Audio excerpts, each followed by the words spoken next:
Hi, my name is Bobby Sharpe.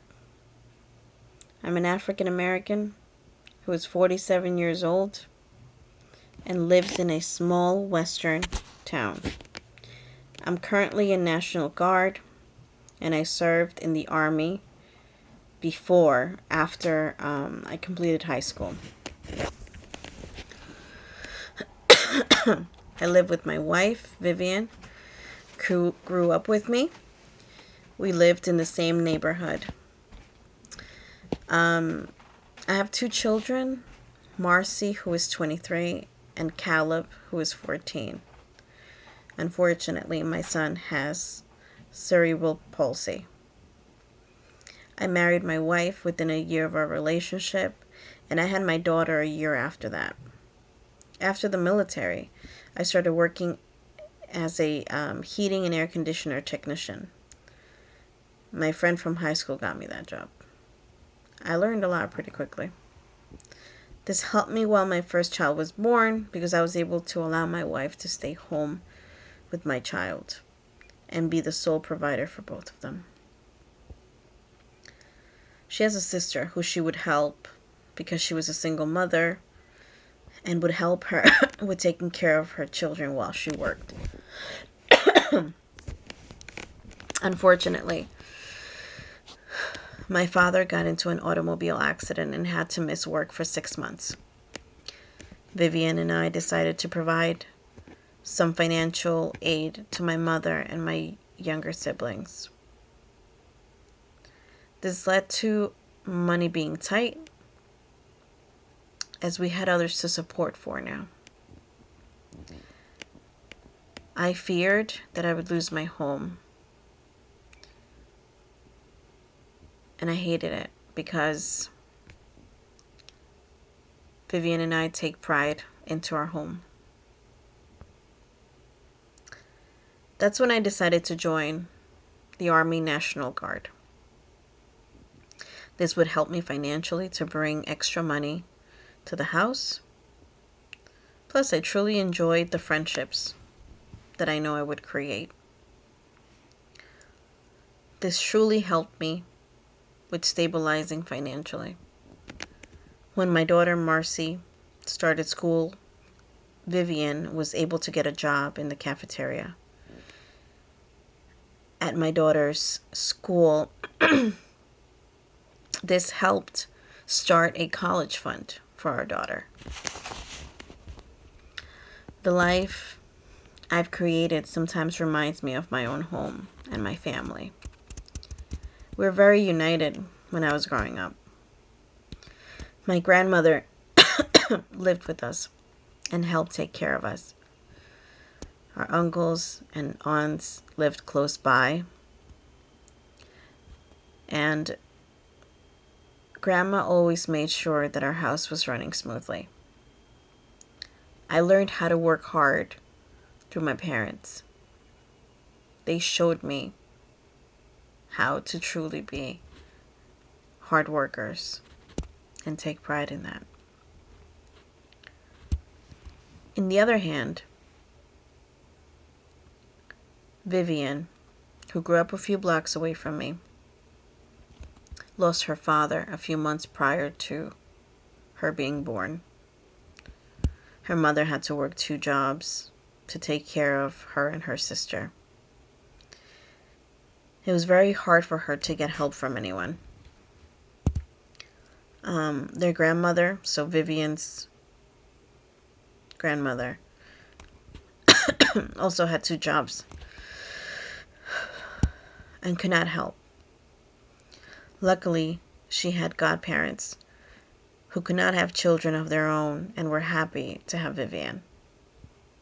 They played an active role in her life, and she still considers them as family.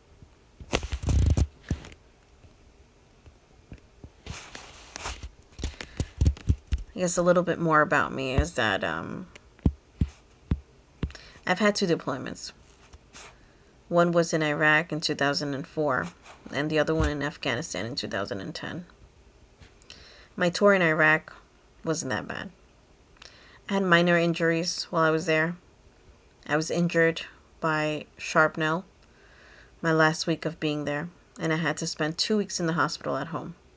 I'm very blessed to have Vivian, as I saw how much she had to struggle with going back and forth from her from her job to the hospital. She would tell me that she was always getting help from multiple people because she had a good support system. She told me that my boss had helped her with fixing the furnace when it broke, and her sisters have been helping her pick up the children when she can't. I believe that my tour in Afghanistan was a bit harder, and I still struggle with occasional nightmares about this tour. During this time,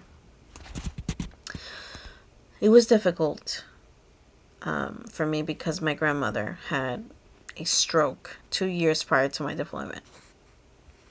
We had to rotate with my family to be able to have someone there at all times, so that she was never alone. My mother and father were working opposite shifts, so that they were always with my grandmother. My aunts and uncles, cousins were taking some shifts also to relieve my parents a little bit. There was a lot going on in my family. So my sister had stayed in the city when she completed college due to her busy life. And my other sister was in the army and had deployed. She had left a 2-year-old behind. She actually deployed to Iraq right when I was going to leave to Afghanistan. She left her 2-year-old daughter to live with me and Vivian while she deployed. As you know, my son requires extra help.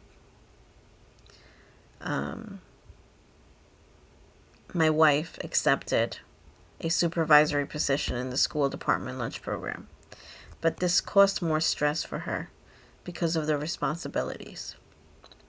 On top of everything, Marcy was hitting adolescent years. Vivian was on her own while I was deployed to pretty much manage not only the family, my grandmother, but also the kids, her job, having to look after her so that she wouldn't choose a bad path. Luckily, Vivian's godparents stepped in and were able to monitor Marcy's after-school program and activities.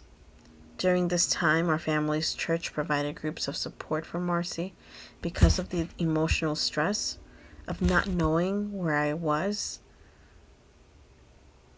and I was unreachable.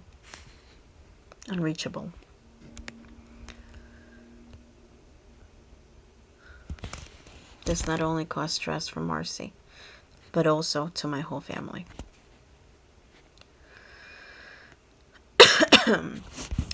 During the trip to Afghanistan, unfortunately, I witnessed my best friend from the National Guard lose his leg due to a roadside bomb.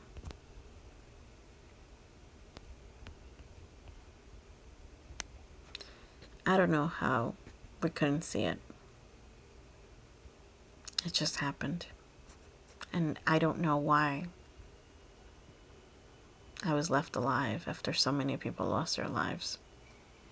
Why me, right?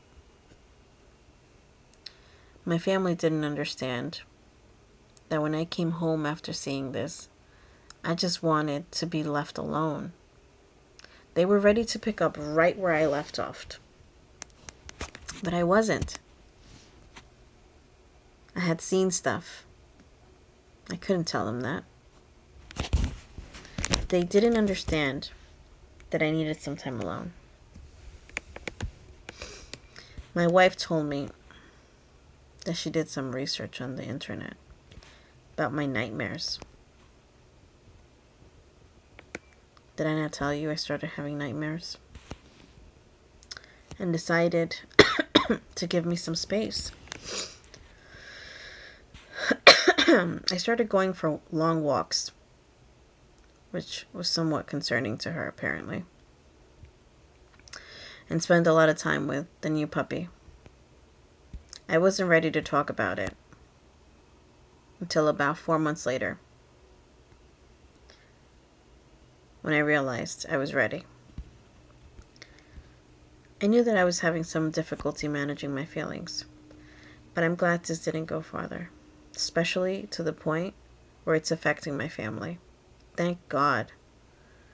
I've seen some of my battles go through certain issues with their families that have been an impact because they went through because of what they went through at war. It's pretty sad to see when the families are lost and are affected.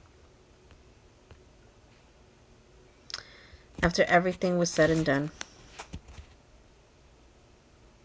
I started a new phase of my life when my daughter Marcy went away to a state university on a track scholarship. My wife and I were so proud of her. She decided to study occupational therapy to help others like her brother. She has such a great heart. Of course, there were some challenges. Marcy shared with us that she struggled with time management. That included the time between track practice, meets, and academic assignments. She wanted to visit us often, but couldn't. She also struggled with the diversity of the university. She learned a lot about issues of family, gender expression, race, war. On her sophomore year, she got it together and became more comfortable with the student body. As a family, we also helped her by going to some of her track meets and bringing up some of her favorite dishes so that she can share with her friends. I'm proud to say that she's now pursuing graduate studies. I'm a proud father.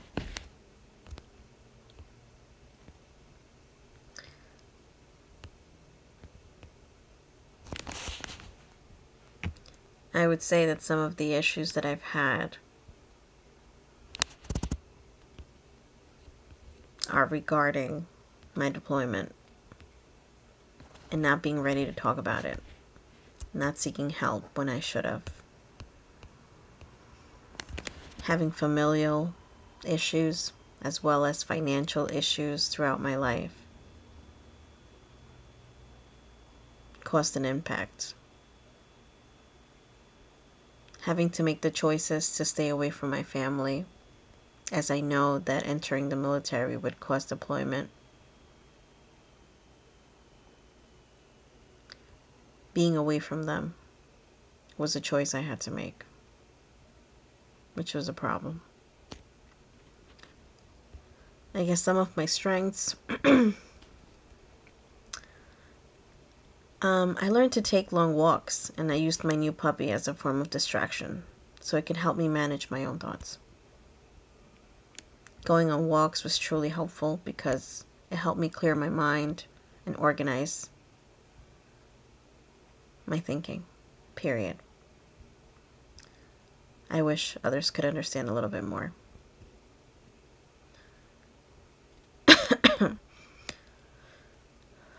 I figured that by me speaking up a little bit, it's the best way to share my story about some of my battles losing their lives. When I started to share that with my wife and having an open and honest conversation about my feelings, it helped me. It really did. I've also learned that my communication style is verbal. Verbal communication, because I was able to communicate to Vivian, my family, about things I've seen and I've lived through in order to overcome and help manage my feelings, my thoughts, and the fact that I couldn't understand why I was alive and they weren't.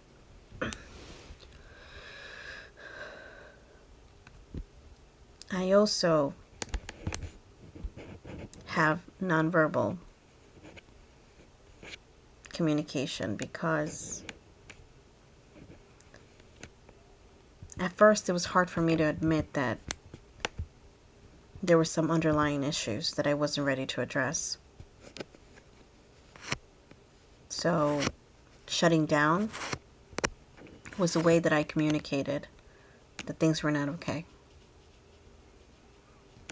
Wanting to be alone was the way to communicate as well.